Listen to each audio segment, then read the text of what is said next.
Our affirmative is an Antigonean refusal, one that refuses the exchange of ideas and of material that allows for the ongoing exclusion of the feminine, that allows for the ongoing sacrifice. Or Robert's evidence is good, talks about how the introduction of sexual difference through Antigone is one that doesn't allow itself to be assimilated into the community, that allows for the system to continue its violence. Instead, this refusal is one that disrupts the community by revealing the way it's that the community is never neutral, but one that is based on a masculine form of subjectivity, and this rejection is an ethical imperative. This is Caldwell 2002.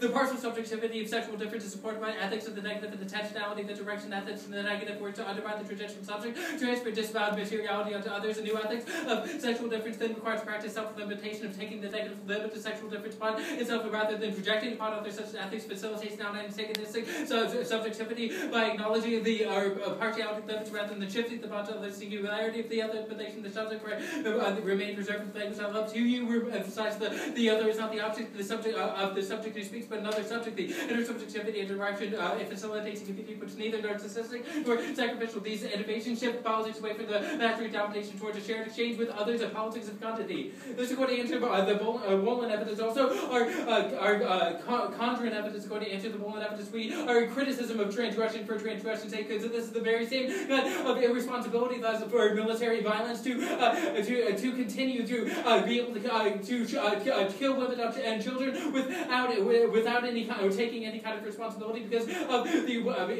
you are simply following those orders. It also allows for things like sexual violence to continue within the military. Archaeal evidence going to answer your second piece of evidence. It doesn't matter if we are misreading of history. There's no impact to that. But this Wolin evidence isn't able to explain things like gratuitous violence or the way that women are marked as bodies in order to be raped in the first place. This the impact of archaeal evidence is a form of psychic violence that allows for the internalization of the ideas of passivity, that allows for the continuation of a male culture of violence. Also, the continuation of this kind of violence in the debate community, which is going to be important on the topicality debate. Go there.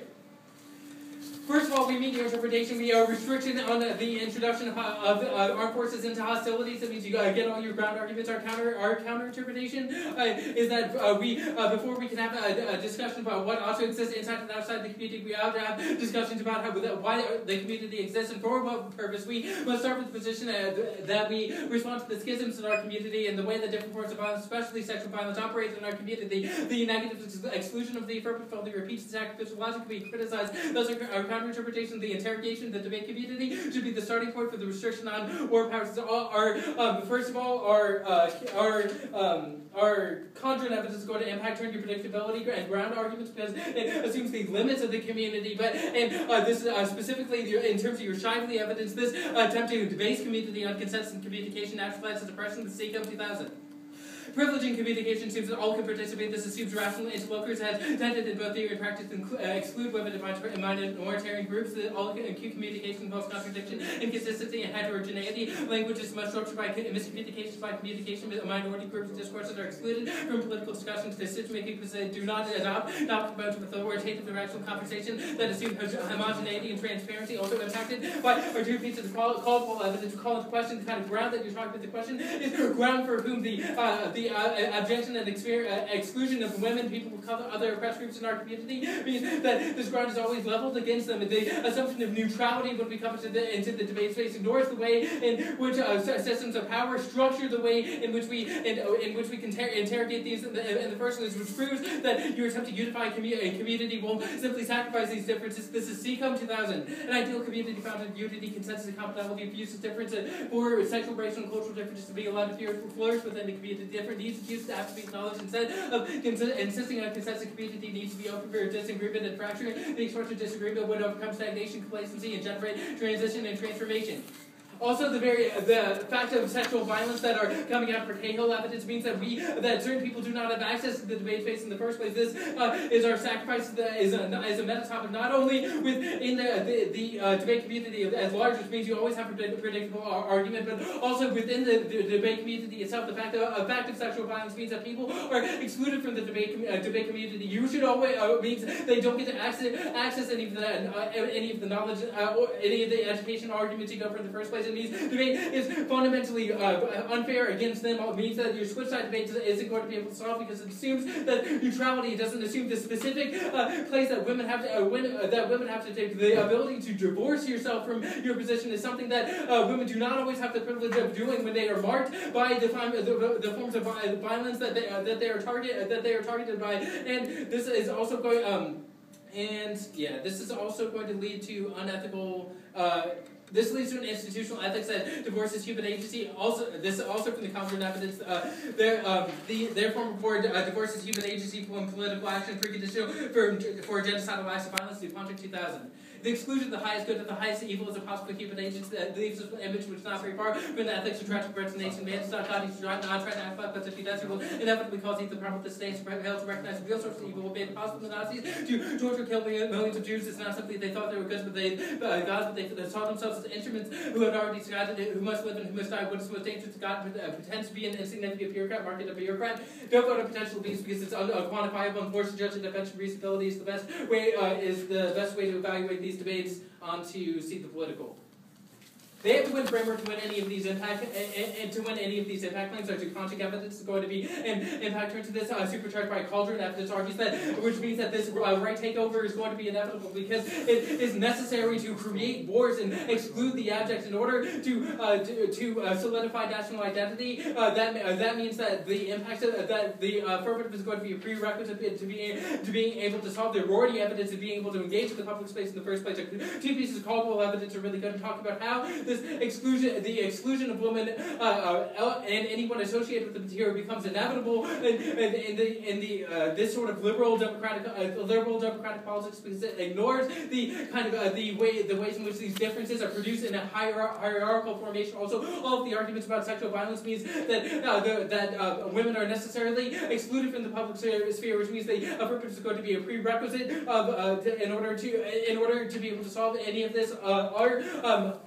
Robert's evidence argues that for a better way of engaging in the public sphere is not simply a way of rational management, which our Winnup's evidence argues, but instead a way of refusal of engaging the public sphere as a way to break it open and imagine new possibilities for thought. Or Winnup's evidence argues that your focus on the fear of death is always something that is projected on racialized bodies, which means you are not going to win a link turn to any of the arguments that I have above. It also is going to turn the alternative on the criticism because it means that this kind of fear of death or fear of that is the very same thing that would allow for the exclusion of women in the first place.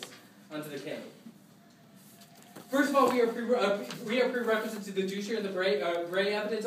We are the very we allow for the possibility of openness. Or Robert's evidence is going to talk about how we are preconditioned to alterity because it allows for the refusal of one model of subjectivity. Or Caldwell, both of our pieces of our Caldwell evidence are contextualizing the refusal of the one model of subjectivity, which means we don't link to any of the essentialism arguments that you go for. And here's evidence on that, Caldwell 2002. There's a bit of tentative criticism of the feminist theory that assumes commonality with the analysis of rigorous analysis of logic sacrifice highlights difference must be sacrificed for identity function to acknowledge difference rather than identity as the fabric of social tiring requires possibility of concepts capable of expressing rather than repressing difference also requires the possibility of form of subjectivity not anchored in the repression of difference. The permutation do both is going to be able to solve. They make a generalization argument, but you have to first confront the metaphysics that justify any of the specific forms of oppression in order to be able to solve. The alternative doesn't solve the app because it doesn't recognize sexual difference. It simply includes it as one value among others, which allows for a change that links to all of the impact analysis I did on the other flow. Also, the alternative is vague, allows for a moving target, means we can never generate links as a reason to vote against the alternative.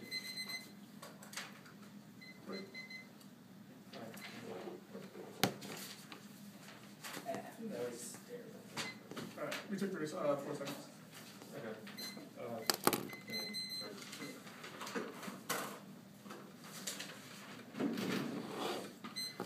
Okay. Your first piece of Caldwell evidence that makes the ethics claim talks about how we have to facilitate a non-antagonistic intersubjective ethics. Yeah. One, what does that look like? And two, why would a non-antagonistic subjectivity? Why would this non-antagonistic intersubjectivity be good?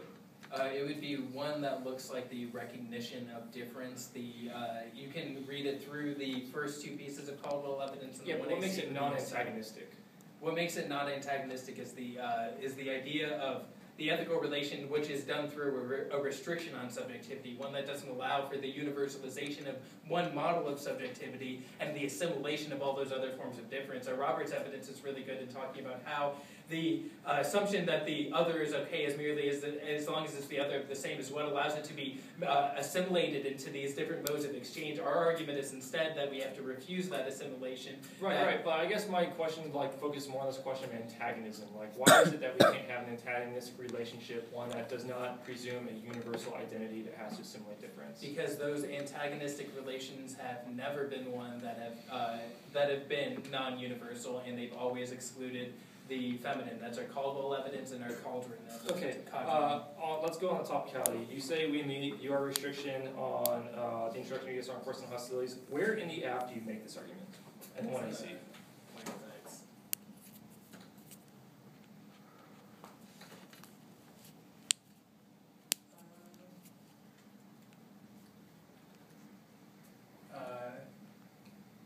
It is a call to be like Antigone and restrict the ability to send soldiers outside the gates to justify the sovereignty of the United States to work against the communal structure that justify endless war. So to refuse all the sovereign to send soldiers outside the gates, you're defending as your plan-ish thing? Yeah, and above that it talks about restricting statutory and or judicial restrictions. Okay, under seed code evidence, you talk about how this notion community is based off of a particular type of consensus. When it's referring to consensus, is it referring to just a general agreement on all issues, or what? I mean, is it just kind of like a categorical consensus bad?